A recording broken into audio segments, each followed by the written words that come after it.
seperti itu. Jadi memang pekerjaan perawat itu tidak mudah. Saya belajar seperti Catat ini ya. keywordnya tidak mudah menjadi seorang perawat. Kedua tuh di kedokteran tuh ada tuh namanya pediatrik sosial. Jadi karena anak itu bukan orang yang mandiri ya, baru lahir sampai dia bisa keluar dari rumah itu pasti tanggung jawab orang tua. Jadi merawat anak bukan cuma anaknya cok yang ngirim, pasti lingkungan keluarganya gimana nih kayak tadi seperti ini tadi. Jadi anak sakit dia maunya dirawat tapi keluarga nggak mendukung, lingkungan mendukung, dana asuransinya nggak ada, jadi repot ya. Tapi ada apa? Kalau Mbak Afi pegang bayi apa ya pengalamannya? Banyak. Misalnya Paling berkesan yes itu merawat bayi 700 hingga pulang. 700 gram. 700 gram. Jadi BBLR berat dan dia sebelum Dia dirawat umurnya berapa bulan? 3 bulan. 3 bulan. Pulang Beratnya 1 kilo 1140. 3 bulan berarti. Luar biasa itu. Iya, cuma 1000 nggak sampai 2 kilo? Nggak sampai. Karena kalau di sini kan karena memang ruangannya terbatas dok, jadi biar bergantian ibunya kita siapkan untuk merawat di rumah. Gitu. Jadi sebelum ibunya pulang ada kita ajarkan KMC itu yang kemarin masuk di inovasi. Nah, kemudian ibunya kita ajarkan cara ngasih minum, juga perawatan di rumah yang lainnya. Gitu. Setelah ibunya siap, bayinya juga kondisinya siap, kita pulang. Banyak kasus yang dirawat di Peri apa nih Pak? Kalau yang di sini yang banyak asfiksia, yang kedua BBLR. BBLR. Yang paling kecil selama ini yang ditangani berapa gram? Yang tertangani yang sembuh atau yang Pernah ada kasus berapa gram? Mungkin kasusnya 400 pernah, tapi kalau yang 400 ya enggak. Yang 500 kemarin hidup sampai 1 minggu. Kemudian tidak tertolong. Nah, ini yang 700 berarti itu baru sekitar 5 bulan 6 bulan ya Iya. kehamilannya ya. itu kalau yang 700 itu kan banyak apa itu masalahnya kan banyak, jadi sering apnu, sering transfusi, sering apa gitu. Rasanya itu dari jelek, jadi pulang itu rasanya senang gitu. Gitu ya. Jadi memang kebahagiaan kita dalam merawat ya. Kalau misalnya udah diperkirakan nih prognosisnya jelek banget tapi bisa selamat tuh kayaknya happy banget ya. Kalau ada yang lain nggak yang lain berkesan apa? Cerita horor. Boleh dong. Kayak misalkan sebenarnya horor-horor. Saya punya cerita horor. Gimana? Jadi waktu rumah sakit masih zaman dulu juga, saya dinas di Bangsa Kebidanan. Nah, saat itu ada ibu hamil dengan perdarahan antepartum. Nah, kan instruksi dari dokter kebidanan saat itu kan kalau sampai besok pagi masih perdarahan mau dilakukan operasi, dan sampai pagi itu masih perdarahan. Akhirnya saya siapkan operasi. Kalau zaman dulu kan masih lakemen, betul walaupun perdarahan. Saya lakemen, ibunya saya suruh BAB di tempat tidur, nggak maunya ke belakang. Akhirnya ibu dari pasien itu saya suruh nemani ke belakang. Balik ke situ setelah sekian jam, saya balik ke situ. Saya tanya ibunya, Bu gimana? Sudah BAB? Sudah Bu, malah saya sudah babaran. Saya langsung lari ke kamar mandi. Bayinya masuk WC? Nah, saya lari ke kamar mandi, tidak ada apa-apa di kamar mandi. Nah, saya tanya, Bu, bayinya babarannya nanti. Saya babarannya di sini Bu. Loh, saya nolong. Yang nolong ibu bidan tinggi, rambutnya keriting. Padahal nggak ada. Ada. Nah, bayinya dibawa kemana Bu? Ke dalam situ. Bawanya itu pakai itu loh Bu, yang untuk nampung atasnya dikasih kain putih. Nah, hari-harinya sekarang di mana? Dibawa suami saya pulang, padahal suaminya itu ada di depan. Nah, itu kejadian sungguhan saya dinas itu. Jadi nggak ada bayinya hilang? Nggak ada, bayinya itu hilang. Nah, sejak itu ibu jadi kayak depresi itu, karena kan dari rumah sakit sini sampai rumah sakit sana kan benar semua. Nah, di ruang kebidanan itu sebelahnya ada musola. Setiap orang mau jam sholat itu mau ke musola lihat itu ibunya. Mana tahu yang itu lahirnya apa bayi lahiran gitu kan? Lahiran itu kayak operasi akhirnya itu ruangan itu dikunci ditutup. Jadi masih misteri sampai sekarang. Misteri. Nggak terpecahkan. Kayak masuk film Friday the 13th. Tapi dulu pernah juga loh waktu jaga itu ya, saya dokter di Bangsal Cempaka. Kira-kira 10 tahun yang lalu. Waktu itu ada pasien di kamar 5, waktu itu belum jadi Bangsal isolasi di BC.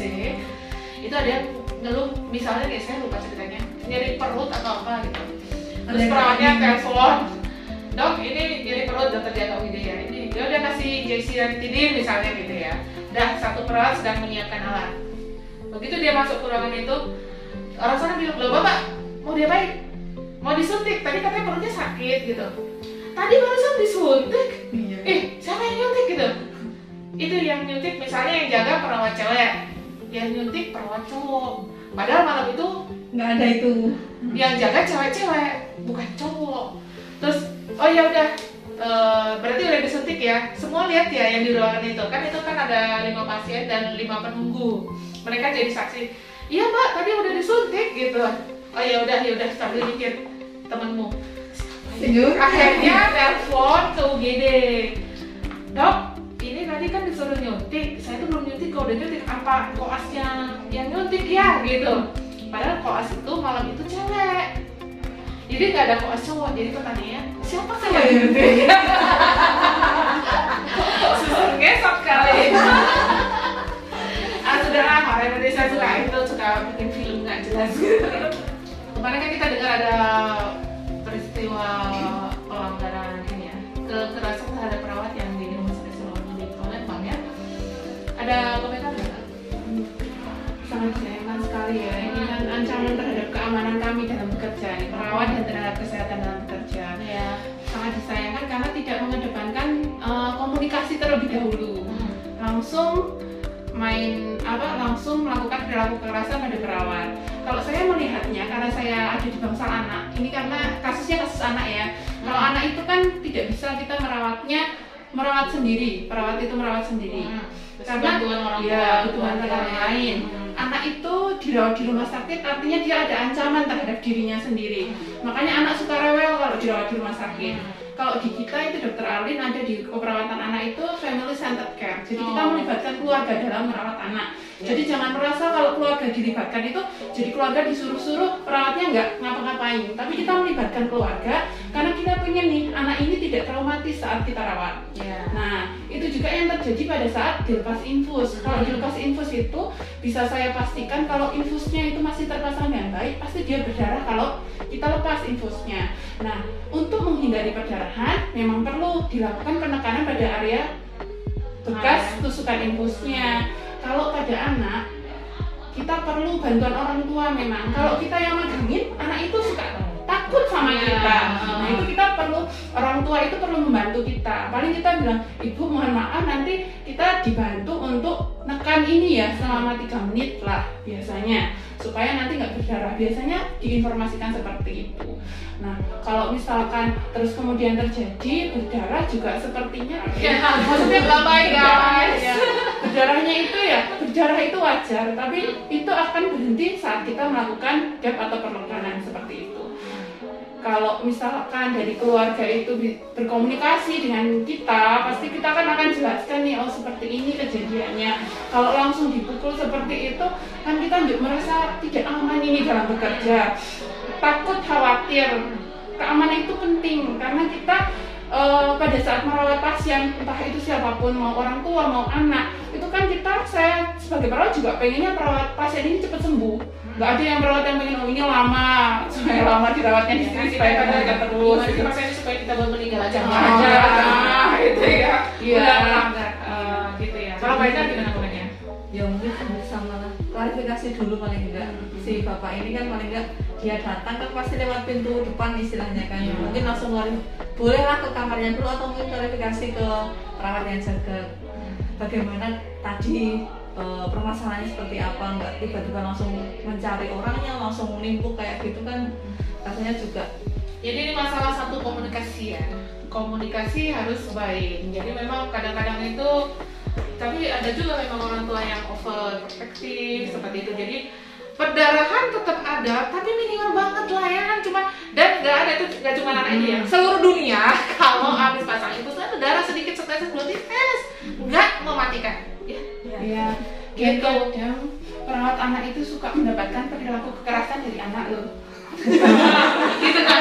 Tenang-tenang saat kita masang infus itu kita pegangin, kadang itu berontak, ditendang-tendang dan lain sebagainya itu. Tapi kan kalau kita memahaminya karena ini pasien anak ya dan dia trauma terhadap tindakan seperti itu. Masa itu bapaknya si anak. Kalau bapaknya si anak ini kan beda lagi. Apalagi orangnya tinggi gede.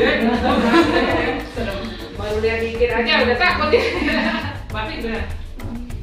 Hampir sama sih ya, semua itu berawal dari komunikasi yang tak baik antara terutama bapaknya. Ibunya juga lebay juga. Ya, Mungkin yang dilaporkan karena bapaknya juga nggak tahu, yang dilaporkan itu secara berlebihan. Jadi bapaknya emosi. Nah di saat emosi itu mungkin memang tidak bisa mengontrol perilakunya. Jadi tapi emosi-emosinya orang tua sebaiknya tetap harus mengontrol bisa mengontrol bagaimana dia mampu berkomunikasi agar semuanya itu tetap jelas. Jadi kan kalau kayak gini orang tuanya kan korbannya dirugikan, sekarang bapaknya pasien kan juga keluarganya kan juga dirugikan karena harus mengalami kasus seperti itu. Iya, semoga kejadian ini pertama dan terakhir ya. Sebenarnya kita sebenarnya sering mengalami kekerasan verbal ya. Ada keluarga pasien bentak-bentak, pukul meja, nendang kursi, misalnya seperti itu. Banyak yang tak terlaporkan. Tapi ini kalau sudah main tangan itu udah kasusnya udah pidana itu ya. Dilaporkan atau tidak tidak perlu yang korban ini harus melapor dulu, tapi bisa institusinya itu dan bisa dikenakan sanksi hukum. Ya, gitu. Semoga nggak ada terjadi lagi kekerasan terhadap nakes seluruh Indonesia, karena kita semua tidak ada yang berniat mencelakai pasien. Bahwa semua tindakan itu memang ada risikonya, mungkin itu perlu dijelaskan dan jangan terlalu lebay kalau ini ya. Memang akan ada sedikit berdarah, namanya juga memasukkan kateter ke pembuluh darah, biar nunggunya darah. Kalau memasukkan kantong air kencing namanya diberikan air kencing. Oke gitu. Nah sekarang masih ada nggak mimpi yang sekarang belum tercapai? Coba sih pengennya gini deh gitu. Mimpi untuk kehidupan atau Ya semua lah boleh. atau perawat Atau perawat. atau Nah, mesinnya. dua-duanya boleh. Kalau saya pinginnya, nah itu sudah didorong kita sama teman-teman untuk sekolah. Iya, kan? betul. Tuh langsung iya kan. Iya. Nah saya kepingin mapankan anak-anak karena memang kalau memang Allah itu memang maha kaya, tapi kalau kita tetap harus ada hitung-hitungan sama. Itu. Kayaknya harus dipaksa lagi. Jadi kuliah bareng anaknya nanti. Iya, anaknya ada kuliah udah habis selesai. Tapi itu yang kedua masuk SMA di Bandar. Jadi kalau anak-anak sudah mapan itu bisa pensiun ya. Jadi gila gitu ya. Jadi senior banget kan. Iya. Mbak Meni pasti pengen apa lagi? Apa lagi? Penting berhasil untuk anak-anak itu makan dulu, kemudian kalau untuk keperawatan saya pengen terutama ruang perinatal ya. Untuk ruang perinatal itu saat ini sudah tertata, tapi masih banyak yang perlu ditata. Nah, pengennya nanti itu semua itu baguslah sesuai dengan baik-baik gitu. Jadi ya meminimalkan komplain, meminimalkan kita juga sebagai tenaga juga nggak begitu capek. Gitu ya. Kalau bisa tuh nyetus langsung makan. Kalau itu sebenarnya Itu simsalam gitu. Itu hal yang enggak boleh. Mbak Meni pengen sekolah lagi. Kalau saya sih pengennya ya tetap berkembang lah, berkembang, pengen keperawatannya semakin solid, semakin maju. Terus pengennya saya sendiri pengen lebih berkembang. Kalau saya sih pengen mengembangkan ini kemampuan menulis sebetulnya. Pengen bisa kayak Dr. Arin gitu loh. Nah, aku tuh nggak bisa nulis, aku bisanya ngoceh.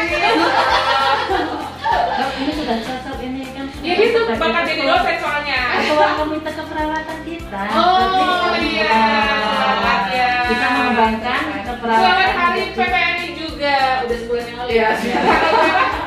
tahun 11 Maret. 17 Maret. Itu pas saya sama Mbak Susi. Iya. Aku mau bilang selamat hari PPNI kok udah finish baru ingat. Banyak pengen apa lagi? Mungkin dia sama dengan teman-teman. Ngambil S2. Enggak, kayak misalnya sekolah lagi, kan sekolah itu nggak harus lewat jalur formal. Sekolah di YouTube.